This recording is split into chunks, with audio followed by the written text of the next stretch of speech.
നിങ്ങളുടെ favourite shows ഇനി ഒരിക്കലും മിസ്സാവില്ല. ഇപ്പോൾ C5 കാണും നിങ്ങളുടെ ഫേവറേറ്റ് ഷോസ് തികച്ചും സൗജന്യമായി.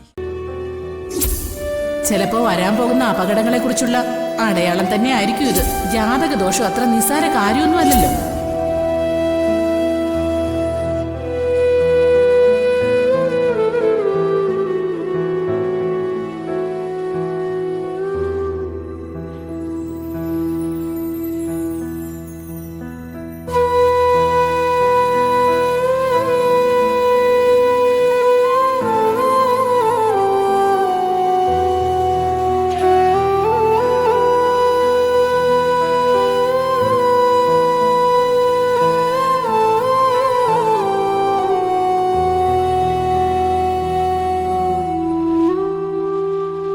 എടോ, തന്റെ വിഷം ഇതുവരെ മാറിയില്ലേ?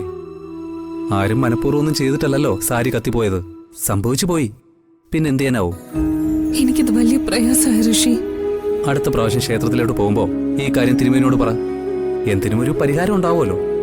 ഇതല്ലെങ്കിൽ ഒരു പക്ഷേ കത്തിപ്പോയ സാരിക്ക് പകരം ദേവി അണിയിച്ച മറ്റൊരു സാരി തിരുമേനി തന്നാലോ? അതുകൊണ്ട് താൻ ഈ സങ്കടമൊക്കെ മാറ്റിവെച്ചിട്ട് വീട്ടിലേക്കൊന്ന് വിളിക്കേ. നാളെ നമ്മുടെ ക്ഷേത്രത്തിലെ പൂജയും കാര്യങ്ങളൊക്കെ ഉണ്ട്. നമ്മുടെ കുടുംബത്തിന്റെ വകയായിട്ടാണ് നടത്തുന്നത്. അതിലെല്ലാവരും പങ്കെടുക്കണം.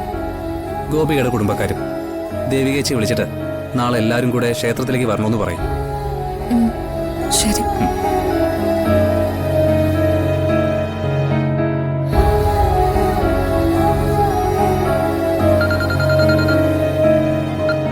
ഗോപു ചേച്ചി, എന്താ ഗോപിക, എന്ത് പറ്റി?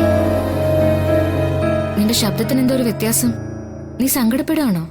ചേച്ചി, അമ്മയ്ക്ക് കൊടുത്ത ആ സാരി ഉണ്ടല്ലോ, അത് കത്തിപ്പോയി. കത്തിപ്പോയോ? എങ്ങനെ? സിദ്ധുവേട്ടൻ ഇവിടെ മുറ്റത്ത് പടക്കം പൊട്ടിക്കായിരുന്നു. അപ്പൊ ആ പടക്കം ചെന്ന് അമ്മയുടെ മുറിയിൽ വെച്ചിരുന്ന ആ സാരിയിൽ വീണു. അത് പൊട്ടിച്ചിതറി തീ പടർന്നു. ആ സാരി ആകെ കത്തി നശിച്ചുപോയി.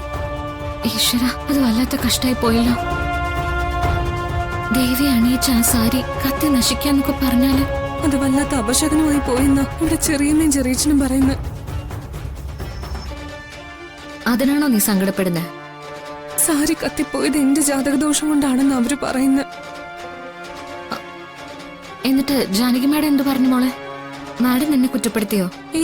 ഇല്ല, ഇതൊന്നും എന്റെ ജാതകദോഷം കൊണ്ട് ഉണ്ടായതല്ലെന്ന് അമ്മ പറഞ്ഞത്. ഭാഗ്യം, മാഡം ഒന്നും പറഞ്ഞില്ലല്ലോ. എന്തായാലും സത്യം എത്രയും പെട്ടെന്ന് അമ്മയെ അറിയിക്കണം ചേച്ചി. ഇല്ലെങ്കിൽ എനിക്കിവിടെ ഒരിക്കലും സമാധാനമായിട്ട് കഴിയാൻ പറ്റില്ല. ഗോപി, നീ ഒന്നും കൊണ്ടും പേടിക്കേണ്ടതില്ല. സമാധാനായിട്ടിരിക്കട്ടോ. പിന്നെ ചേച്ചി, വേറൊരു കാര്യം കൂടി പറയാനുണ്ട്. എന്താ മോളെ, പറഞ്ഞോ. നാളെ ഇവിടുത്തെ അമ്പലത്തില് പൂജയും കാര്യങ്ങളൊക്കെ ഉണ്ടത്രേ. ഋഷി പറഞ്ഞു നിങ്ങളെ എല്ലാരെയും ക്ഷണിക്കാൻ. അതുകൊണ്ട് ചേച്ചി ഒരു കാര്യം ചെയ്യണം. ചേച്ചി എല്ലാരെയും കൂട്ടി ക്ഷേത്രത്തിലോട്ട് വരണം.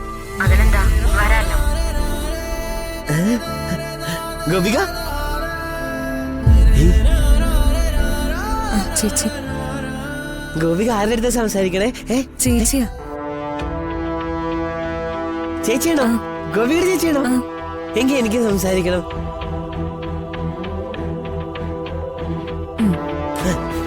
Hello hello hello.